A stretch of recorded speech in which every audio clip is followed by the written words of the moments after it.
Владин совет за унапредување на образованието и науката ќе ги решава проблемите во ресорот, системите на оценување на наставните програми, учебниците, стручната подготовка за пазарот на трудот и сите други пропратни елементи ќе се најдат на разгледување од страна на членовите на советот.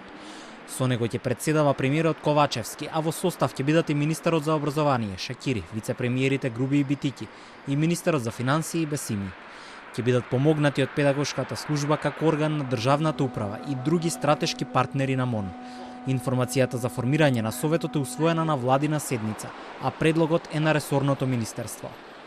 Министерството за образование и наука, согласно направените анализи за состојбите во основното, средното и високото образование и наука, како и за обезбедување на учебници во Република Северна Македонија, а во насока на градење на јавни и транспарентни политики во образованието, со поддршка од владата донесе одлука за формирање совет за унапредување на образованието и науката.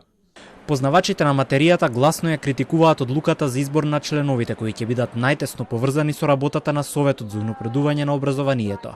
Од СОНК коментираат, реформи се потребни, но не може политиките да се креираат без да бидат прашани и наставниците.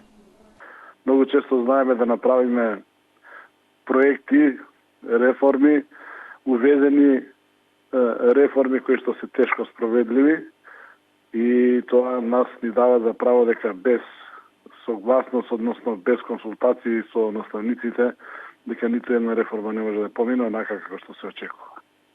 Тоа би бил коментар кој што мислам дека многу сериозно треба да го сватат и од Министерството за образование и комплетно од представниците на владата, начело со премиерот Ковачевски, да подразмислат дали реформи може да прават без оние кои што треба да ги спроведат реформите. Во меѓувреме наставата без учебници продолжува и ова ќе биде еден од првите проблеми за кои што решение ќе бара новиот совет. Знаење се црпи од фотокопирани скрипти, а во некои училишта и нив ги нема. Продолжуваат ветувањата, а календарските рокови повеќе пати се пробиени.